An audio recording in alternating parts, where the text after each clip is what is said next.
formando, formei, quero abrir meu negócio, o mercado tá difícil. E agora, o que fazer? Bom, para te dar uma luz no fim do túnel, nesse vídeo nós vamos falar sobre isso. E como empreender sendo um recém-formado. Vem comigo. Mas já sabe, né? Antes de tudo, se inscreva aqui no canal, já dá um joinha aí para saber que esse conteúdo tá sendo relevante e importando para alguém aí, tá bom? Vamos pro vídeo.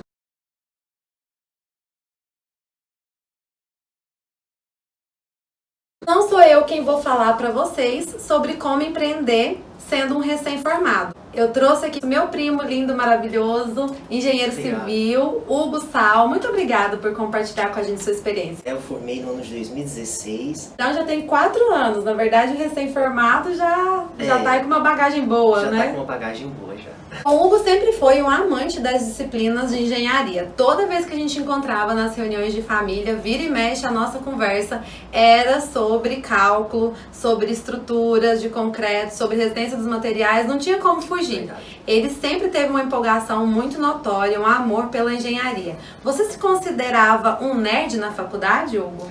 Não, na verdade, eu nunca me considerei um nerd. Nem na época do colegial eu me considerei um nerd. Até porque eu nunca gostei de matemática, nem química e nem física. Isso é novidade pra mim. Sério? Sério, eu nunca me dei bem, na verdade. Então eu entrei na engenharia para vencer os meus limites mesmo, né, em superação. É uma área que eu gosto, que eu sempre gostei, só que essa era uma das barreiras que eu trabalhei para vencer. Olha, eu fiz um vídeo onde eu pergunto e reflito sobre isso, se precisa amar matemática para fazer engenharia. Se você ainda não viu, eu vou deixar ele linkado aqui. Hugo, então nós vamos começar bem direto ao ponto, sem enrolações. Empreender na engenharia sempre esteve nos seus planos? Eu sempre tive vontade de fazer engenharia a partir do 2º grau. Naquela época eu tinha vontade de cursar engenharia e empreender, né? Só que os meus planos eles mudaram quando eu formei. Por quê? Porque na época que eu entrei na faculdade, nosso país vivia uma realidade diferente. Os engenheiros que estavam vivendo uma época muito boa. Então a gente entrou na faculdade com essa realidade. Com essa expectativa de muita demanda, Com essa expectativa de muita demanda, um salário muito bom, né? E quando a gente estava ali do meio do curso para o final, o Brasil entrou na crise e nós tivemos que repensar como seria esse pós-formado, né? A minha intenção seria terminar, entrar em uma construtora, criar uma bagagem ali, uma estabilidade, para aí sim eu sair ou paralelamente, né, já abrir um escritório e estruturar para depois sair e já ter uma coisa estruturada, né? Então, na verdade, sempre esteve nos seus planos, mas não de imediato, no pós-formado. Você pensava em entrar numa carreira dentro de uma construtora para depois abrir o seu negócio. E isso não aconteceu desse jeito. Como que funcionou então? O mercado, ele tinha muitos engenheiros, tinha pouca demanda, né, e muita mão de obra, né? Então, quando nós saímos, as empresas não estavam contratando mais e muitas estavam demitindo engenheiros, né? Então a gente viu uma desvalorização da mão de obra muito grande e uma empresa queria me contratar na época, a obra não foi lançada e depois de formado, eu fiquei 1 ano esperando, né? Então eu tive que colocar esse plano, né, esse sonho em prática de início. Ali, depois desse 1 ano de formado, começou a aparecer projetos, começou a ter entrada e eu comecei a entrar nessa área do empreendedorismo mesmo, por conta própria. Quanto tempo você levou para pegar o seu primeiro serviço, o seu primeiro projeto, depois de formado? Depois de formado foi 8 meses, porque eu não queria pegar, né, eu não fazia questão de pegar, porque eu tinha em mente entrar em uma empresa. A partir do momento que eu vi que isso já não era mais viável e a realidade estava outra, eu falei, não, vamos projetar. Como é que surgiu a oportunidade de você começar de fato tendo um serviço contratado? Através de um amigo meu, ele me procurou para ver se eu estava fazendo projetos, como que estava, né, se eu estava desempregado. E eu falei para ele que eu não estava trabalhando ainda e ele me passou esse projeto. Eu moro aqui em Goiânia, né, projeto aqui para Goiânia e para outros estados também. E esse primeiro projeto foi de uma casa em um condomínio em Minas Gerais. E como é que você se portou diante dessa situação? Ele sabia que você era um recém-formado, que você não tinha experiência? Ele sabia que eu era um recém-formado. Ele falou, você tem coragem de fazer esse projeto? Eu falei, eu tenho coragem de fazer. O que eu não souber, o que eu tiver em dúvida, eu vou estudar e nós vamos fazer esse projeto. E deu tudo certo? E deu tudo certo, graças a Deus. Teve muitas dúvidas nesse? Muitas dúvidas. Mas foi um aprendizado, anotou tudo ali no caderninho da experiência. Tudo. Então, todos os projetos, né, é um aprendizado. Cada projeto é diferente um do outro. Quando que foi que você sentiu a necessidade de abrir o CNPJ e de falar, agora eu tenho que realmente ser empreendedor? Até então eu estava autônomo, né, sem ser uma pessoa jurídica. De um projeto foi surgindo outros, né, até que foi exigido por parte do mercado as notas fiscais mesmo, né, para ficar uma coisa mais formal. Então, a partir daí eu tive que correr atrás de registrar a empresa, de contador, de tudo isso. Então acaba que o mercado exige de você um crescimento. Você acha que foi um bicho de 7 cabeças? Foi uma coisa muito difícil esse momento de virar CNPJ, de deixar de ser só CPF e virar CNPJ? É algo bem tranquilo, até porque eu tive, né, e tenho contador para me auxiliar em toda essa parte, né? Então, assim, fazer essa abertura em como trabalhar as notas, como emitir nota fiscal, o que eu posso fazer, o que eu não posso fazer, o que você não sabe, o que eu não sabia, eu procurei quem sabia fazer. Então, na nossa vida, Jaciele, é algo muito importante, né? Nós nascemos precisando de pessoas e vamos morrer precisando de pessoas. Então, o que eu não sei, eu vou procurar saber. Então, muitas das vezes, o que eu não sei, como eu já sei. Você mostra essa fragilidade para o cliente, que você pode não saber, mas que você vai procurar saber. Você acha que isso é prejudicial? Como que você se portou? Por mais que eu não sabia fazer, eu falava, né, que sabia fazer e pegava para fazer. E corria atrás para entregar um trabalho, né, conforme os critérios de norma e tudo mais, que o cliente ficaria satisfeito, por mais que naquela época até então eu não sabia fazer aquele tipo de serviço. Eu não transmitia para o cliente essa fragilidade. Porque além de eu ser um recém-formado, se eu transmitir essa fragilidade em uma profissão que é uma profissão de alta responsabilidade e que todo cliente injeta em você é muito dinheiro para um projeto, né? Porque ele está lidando com um sonho, muitas vezes é o sonho da casa dele, muitas vezes são empreendimentos que vai muito dinheiro, então ele não pode sentir isso de você uma fragilidade. Por mais que você tenha que esconder e transparecer uma força que muitas vezes ainda você não tem, mas você tem que trabalhar para você ter ela. E aí, igual você falou, aí você trabalha nos bastidores para conquistar ela e entregar o resultado à altura que você prometeu para o cliente, né? Então, vamos recapitular. Você disse que queria, né, tinha expectativa de entrar numa vaga em alguma empresa para criar sua carreira, pelo menos por um tempo, pelos movimentos do mercado, acabou que você foi obrigado ali, né, impulsionado a abrir o seu negócio. O que mais pesou para você nesse momento da decisão? Teve algum incentivador, teve alguma motivação mais específica? Meus pais, na verdade, né, eles me deram toda a estrutura para iniciar. Eu não tinha um espaço para receber clientes, um espaço físico para trabalhar mesmo. Estava trabalhando em casa, né, ali na cozinha, né, de uma forma bem informal. Né? Então, como você receber um cliente ali na cozinha? Não tem como. Então, ali, meu pai deu todo o suporte, fez o escritório, né, eu tive o incentivo, fez da forma que eu queria, na verdade, até melhor do que eu queria. Minha mãe também sempre incentivando, né? Então, assim, isso para mim valeu demais.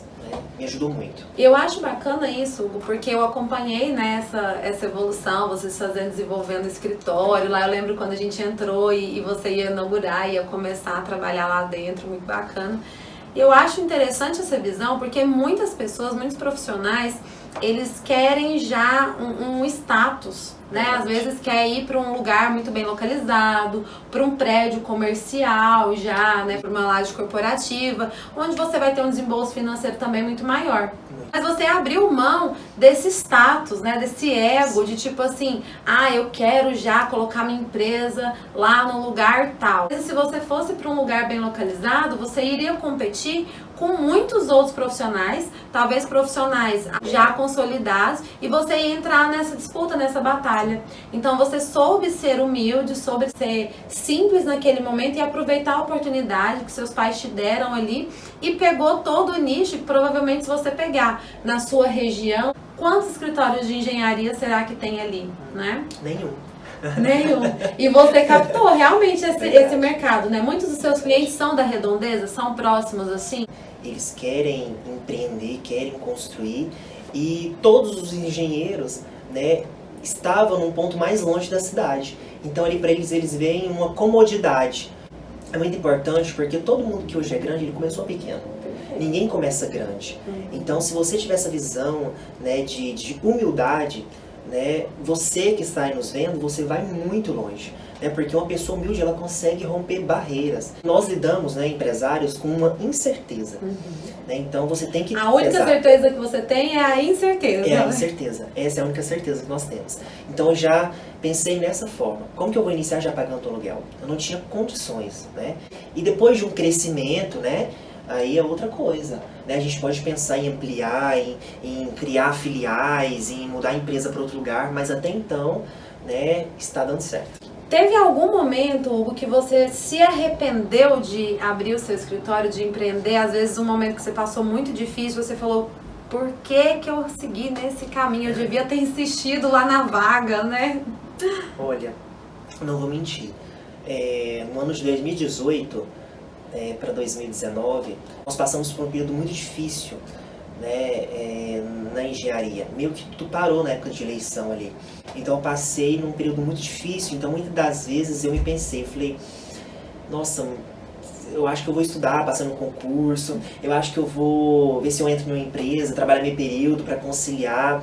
Quando acontece alguma coisa no mercado, que nós trabalhamos com essa flutuação do mercado, né, bate aquela insegurança, bate aquele medo, mas a gente tem que olhar para frente. E passa, né? E passa. Às vezes tem os trancos e barrancos, eu vejo isso... E que empresa não passa isso, né? Sim, todas as empresas passam. Você tem uma equipe já? A gente executa algumas obras, né, lidamos com o projeto de execução, então nós temos sempre a equipe, né, para estar colocando esses sonhos em práticas aí. A empresa tem quanto tempo que ela é autossuficiente financeiramente, você saberia dizer? Por volta de 1 ano e meio, 2 anos. A empresa tem 3 anos de abertura? 3 anos. 3 anos. Então você diria que 1 ano a 1 ano e meio foi a parte mais difícil. De pegar um projeto aqui, outro acolá, ir consolidando, ir sendo conhecido. E depois começou a rodar. Justamente, porque esse início, né, é muito complicado porque você lida com esse anonimato no mercado, né? As pessoas não te conhecem, né, não sabem do seu trabalho, não sabem do seu potencial. Então as contas, elas precisam ser pagas, o escritório precisa ser estruturado, você precisa de ferramentas para trabalhar, né? O engenheiro ele precisa de software para poder ajudar ele em projetos, em dimensionamento, enfim. Precisamos de ferramentas também de execução para as obras, então envolve muita coisa. Então esse início é de investimento no seu negócio, porque o meu capital ele não pode se ligar no capital da empresa. Então os meus bens não podem estar interferindo nos bens da empresa e vice-versa. Vou até repetir isso de novo aqui junto com você, porque eu acho que essa é a maior dificuldade de todo mundo que abre uma empresa, não só na engenharia, mas em qualquer área. O seu capital físico, CPF, não pode ser confundido e se misturar com o capital da empresa, né? Sim. Então, o que você disse é porque as pessoas pegam o dinheiro, a receita que está entrando na empresa. Isso. E compra carro, e compra casa, e faz viagem. Querem ostentar, na verdade. Isso, quer ter um status antes do momento correto, né? Porque não quer dizer que você não possa ter, só que tem que ter o momento correto, né? Isso, então, o capital da empresa tem que ficar separado do capital pessoal. Justamente. Você consegue fazer essa separação? No início eu não conseguia. Com o tempo eu fui trabalhando isso daí, né? Hoje eu tenho conta PJ, conta da empresa, né? Para que o dinheiro da empresa, né, seja da empresa. Então da empresa eu tiro um percentual para mim, para pagar as minhas contas, para fazer o que eu tenho de fazer, viagem, etc. Mas o dinheiro da empresa é da empresa. Pega essa dica. Eu acredito que essa foi a melhor para quem está formando, para quem está querendo fazer engenharia, né, e vai ser um recém-formado. Você recomendaria que a pessoa fizesse esse investimento, iniciasse essa carreira de empreender, de abrir o seu escritório? Eu recomendo. Muitas das vezes a gente fala que tá dando um tiro no pé, né? Porque tá colocando mais pessoas no mercado e abrindo mais concorrência. Mais concorrência. Mas tem mercado para todo mundo, Mas né? tem mercado para todo mundo. Muitas das vezes você tem medo, né? O que muitas vezes a gente sente, né? Recém-formado, a gente tem aquela insegurança, aquele medo da insuficiência, de tudo mais, como que vai ser, como que o cliente vai lidar comigo. Então o que eu tenho para te falar? Guarda esse medo, né? E usa ele para o seu crescimento. Né, usa ele para você estudar, né, o que você não sabe, foca. A determinação, ela consegue ser maior que muita coisa. Né? Se você tem a determinação que você quer vencer, você vai batalhar para você vencer. Se você tem a determinação que você vai conseguir entregar aquele projeto com a qualidade bacana, você vai trabalhar, vai estudar, vai virar noite para entregar um projeto de qualidade. Ela é diferente de vontade. Isso. Determinação é determinar a ação. Isso. Então é você colocar em ação determinada função, determinada tarefa. Muito interessante, gente, essa dica que o Hugo deu. Guarda o medo no bolso, pega a determinação, coloca ela lá no pódio, lá em cima, que você vai conseguir atingir o seu resultado e empreender se for o seu real objetivo, a sua vontade de fato. Justamente. Lembra que lá no início do vídeo eu falei que eu não gostava de matemática nem de física? Pois então, eu falei... Com determinação você fez o curso e concluiu com isso. E aprendi a gostar. Não só na área da engenharia, qualquer outra área, né, se você tem medo, né, deixa ele de lado, vai em frente, luta pelo seu sonho, né, porque o que você tem a perder? Né, o que você tem a perder? Né, foi o que eu fiz pra mim, o que eu tenho a perder? Né? O que eu posso perder, às vezes, um período ou outro. Graças a Deus, deu tudo certo, consegui formar no tempo certo. Né, pra uma pessoa que nem gostava de matemática, nem de física. Uma ótima performance. A galera vai aproveitar muito esse conteúdo, vai ser muito importante pra quem tá aí com esse medo, né, nessa condição de recém-formado. Tá aqui pra vocês uma história de sucesso, de empreender sendo um recém-formado. Hugo, então passa o seu Instagram pra galera te seguir, acompanhar o trabalho da sua empresa, né? É Alumni Engenharia. Me segue lá no Instagram também, Jaciele Jacob. Não esqueça de curtir, compartilhar e dar muitos likes, muitos joinhas aqui no vídeo, tá bom? Até a próxima, galera. Obrigada. Ajuda lá. E eu vou confessar uma coisa pra você, Jaciele. Confessa. Eu não sei a tabuada de cabeça. Mentira! Eu vou fazer aqui agora, só pra testar. Não, eu não sei. Vamos dizer que eu sou engenheiro da calculadora. Graças a Deus nós temos as calculadoras, as Graças HPs a da Deus. vida.